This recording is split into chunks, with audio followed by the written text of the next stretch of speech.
I have triggers, I guess. But right trigger goes up and left trigger goes down. But not gravity up and down, but direction I'm facing up and down. So, somewhat counterintuitively, the smartest thing to do is point a direction with my right stick, then hold forward with my left stick. That actually is probably the best way to steer myself, basically all the time. But in a game where you have triggers to move yourself, that doesn't really feel intuitive. Because you're used to steering and powering yourself forward with like right trigger or something. And I can't really remap those controls because even if it allows you to, that would just wreak havoc with everything else if you just randomly replaced one component like that. Because everything else largely makes... It all makes sense largely, it's just not enough sense. But you know, flying in space would be hard. It's counterintuitive and weird. Take me with you.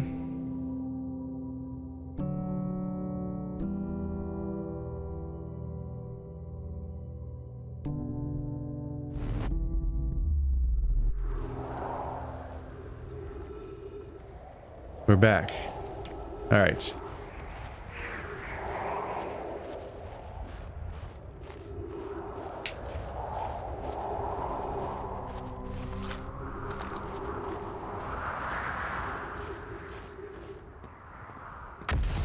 Hello.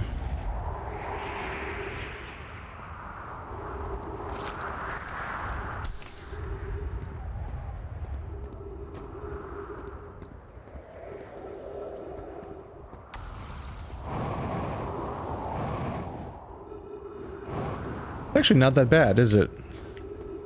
It's definitely a setback from my schedule because I had to do all that, but I just realized, right, the place that I get sent is actually this area by the Hanging City.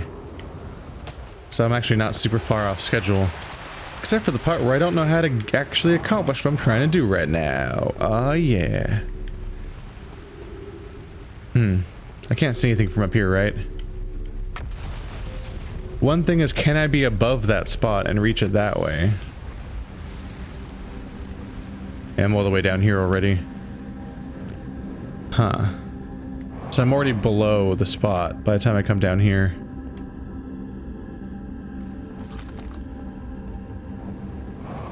Let's send the forge back down and see if I can jump on it, and maybe you can control where it is while you're on it? Like maybe there's another control besides this one that lets you move it up and down.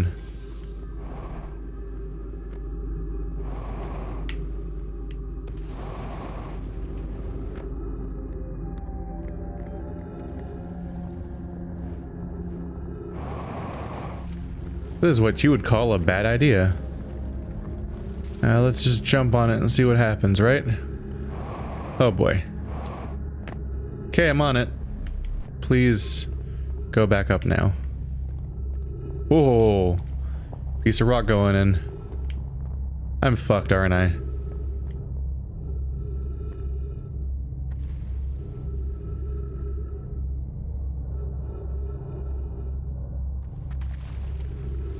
Pretty fucked. What was that sound? No, you're not blowing up yet. That was something else. Yeah, like that. How close is that? That's getting pretty close. Stuff definitely just kind of clips through each other. Like it does kind of cheat with the collisions.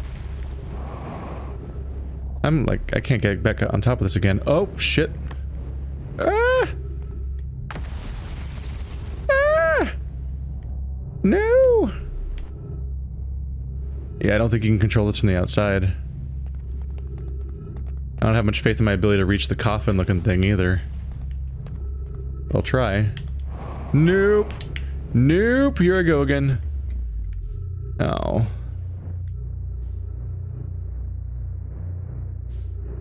What is that? Is that the white hole? Why does it look so close? Is that what spit me out? Or is that the roaming planet screwing with me again? And that's the white hole.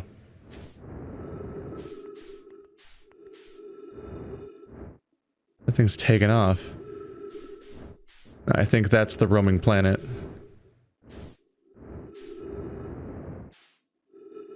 A quantum moon. Remember my first exposure to this thing was its output? Because that was weird.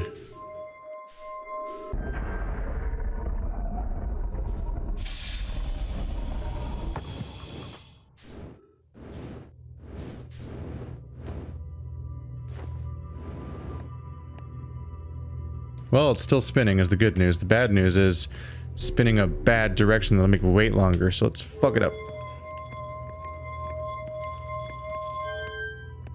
I totally had the thought of, did it get darker?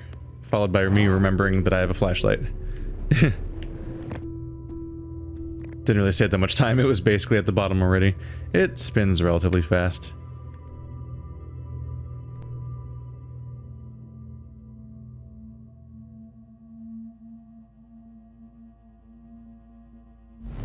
It just launches me into the sun. You're dead. Congratulations. The end. Yep, here's the music. You're hard to explore, planet. You're giving me troubles. Yeah, I'm sorry. Me.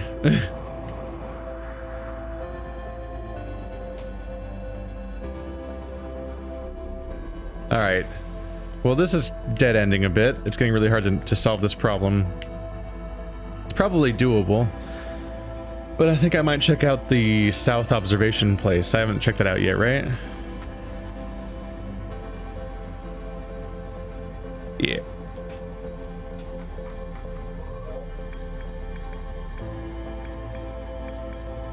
Yeah, it's telling me I still have more stuff to do there.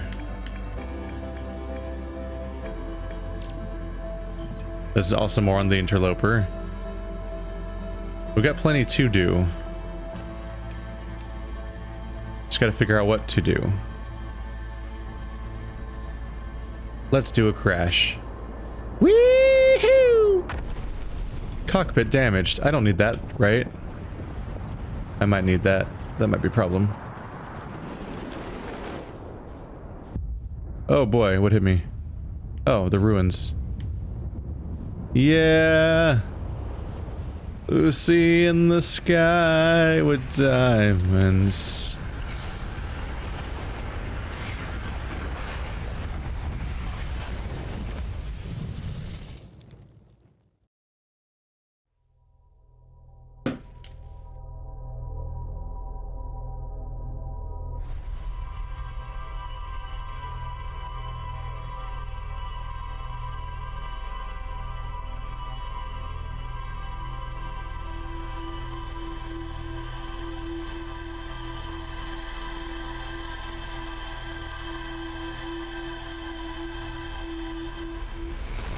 We tried.